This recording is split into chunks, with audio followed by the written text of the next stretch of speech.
అందరికీ నమస్కారం. పనివాడు పందిరేస్తే పిసుకులు వచ్చి పడేసినాయి అంట. అట్టుంది మార్కాపురం జిల్లా కేటాయింపు. మార్కాపురం జిల్లా ఏర్పడిందని సంతోషించాలా, సరైనటువంటి మండలాలు, సరైనటువంటి భౌగోళిక విస్తీర్ణం మార్కాపురం జిల్లాలో జరగలేదని బాధపడాలా? అర్థం కాక అటు మార్కాపురం జిల్లాలో ఉన్నటువంటి వెనుకబడినటువంటి మార్కాపురం ప్రాంతాన్ని మరి సరికొత్త జిల్లాగా చేసి మరింత వెనక్కి తీసుకెళ్తున్నారని కొంతమంది ఆరోపిస్తా ఉన్నారు. మరి కొంతమంది మార్కాపురం జిల్లా అయినందుకు కూడా వారంతా హ్యాపీగా సంబరాలు చేసుకుంటా ఉన్నారు. మార్కాపురం జిల్లా ఏర్పాటుకు సీఎం చంద్రబాబు నాయుడు ఆమోద ముద్ర వేశారు. ఇంతవరకు బాగానే ఉంది. వెనుకబడినటువంటి ప్రాంతాలను మార్కాపురం జిల్లాగా చేస్తున్నారు. ఓకే, మార్కాపురం జిల్లాలో కూడా మరి వారు అనుకున్నటువంటి ప్రాంతాలు కలవకపోవటం అక్కడ ఉన్నటువంటి ప్రజలను ఆశ్చర్యానికి గురి చేస్తుందని కూడా తెలియజేసుకోవచ్చు. మార్కాపురం జిల్లాకు కోతవేటు దూరం, మార్కాపురం హెడ్ క్వార్టర్ కు కోతవేటు దూరంలో ఉన్నటువంటి 30 కిలోమీటర్ల దూరంలో ఉన్నటువంటి దొనకొండ, కురిచేడు మండలాలను తీసుకొచ్చి మరి దర్శి ప్రాంతాలన్నింటినీ కూడా ప్రకాశం జిల్లాలో ఉంచడం వల్ల అక్కడ కొంత ఇబ్బందికర పరిస్థితి. ఎందుకంటే దొనకొండ నుంచి ఒంగోలు రావాలంటే 90 కిలోమీటర్లు. వారికి రైతులకు ఏదన్నా అధికార యంత్రాంగానికి ఏదైనా సమస్య చెప్పుకోవాలన్నా, వాళ్ళకు భూ సంబంధిత విషయాలు మాట్లాడుకోవాలన్నా, ఏదైనా కూడా ఒక జిల్లా అధికార యంత్రాంగంతో ఒక రైతు మాట్లాడాలంటే దొనకొండ నుంచి 90 కిలోమీటర్లు ఒంగోలు వస్తేనే మరి ఆ సమస్యకు పరిష్కారం అయ్యేది. అలా కాకుండా మార్కాపురం జిల్లాలో కనుక కలిపితే వారికి రమారమి 30 కిలోమీటర్లు అంటే దాదాపుగా 25-35 నిమిషాల్లో కూడా వారు జిల్లా కేంద్రానికి వెళ్ళి వారి సమస్యను కూడా అధికారులతో చెప్పుకొని వారికి అవసరమైనటువంటి వసతులు సమకూర్చుకొని మళ్ళీ వారి ప్రాంతానికి రావటం జరిగింది. సో గత ప్రభుత్వంలో చేసినటువంటి తప్పులే ప్రస్తుతం కూడా ఇదే ప్రభుత్వంలో చేస్తున్నాయని కూడా అక్కడ ఉన్నటువంటి మరి దర్శి, కురిచేడు, దొనకొండ ప్రాంతంలో ఉన్నటువంటి రైతులు ఆవేదన వ్యక్తం చేస్తా ఉన్నారు.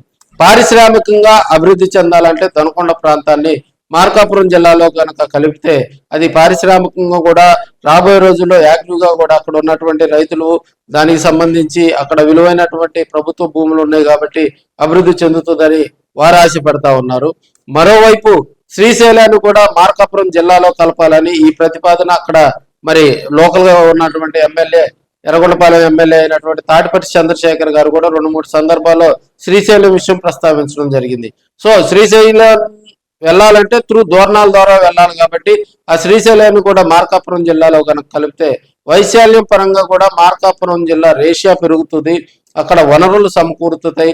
వెనకబడిన జిల్లాను మరి ఇప్పుడు కొత్త జిల్లాగా ప్రకటింపజేసి మరింత వెనక తీసుకెళ్లే కంటే కూడా అక్కడ ఉన్నటువంటి వనరులతోటి అక్కడ ఉన్నటువంటి ప్రాంతాలను దగ్గరగా ఉన్నటువంటి ప్రాంతాలను కలుపుకొని మరి వాటిని గనక విస్తరింప చేసుకుంటే మార్కాపురం జిల్లా సస్యశ్యామలంగా రాబోయే రోజుల్లో ఇతర జిల్లాలకు మరి ఆజ్యం పోసినట్లు అవుతుందని కూడా ఇతర జిల్లాలకు ధీటుగా కూడా మార్కాపురం జిల్లా అభివృద్ధి చెందుతుందని కూడా రాజకీయ విశ్లేషకులు అయితే చెప్తా ఉన్నారు.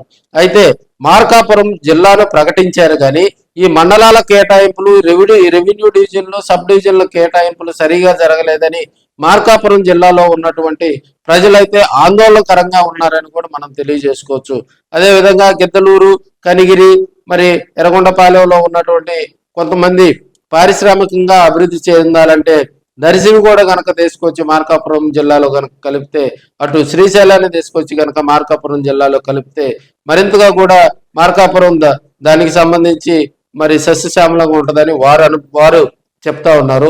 మరోవైపు ప్రకాశం జిల్లాలోకి అద్దంకి నియోజకవర్గాన్ని కలపడంతో అద్దంకి ప్రజలు ఆనందోత్సవాల్లో ఉన్నారు. అదేవిధంగా కందుకూరు నియోజకవర్గం, ఎప్పటి నుంచో కందుకూరు నియోజకవర్గం ప్రకాశం జిల్లాలో అసలు కలుపుతుందా లేదా, నెల్లూరు పెద్దారెడ్లు అక్కడ గందరగోళ పరిస్థితి, ప్రకాశం జిల్లాను కనుక కలిపితే ఊరుకోమని వారు భీష్మించుకొని కూర్చొని ఒకనొక టైంలో కూడా అక్కడ ఉన్నటువంటి మరి కూటమి ప్రభుత్వంలో ఉన్నటువంటి ప్రజాప్రతినిధులకు భారీగా ఒత్తిళ్లు తీసుకొచ్చినటువంటి సందర్భాలు చూసాం.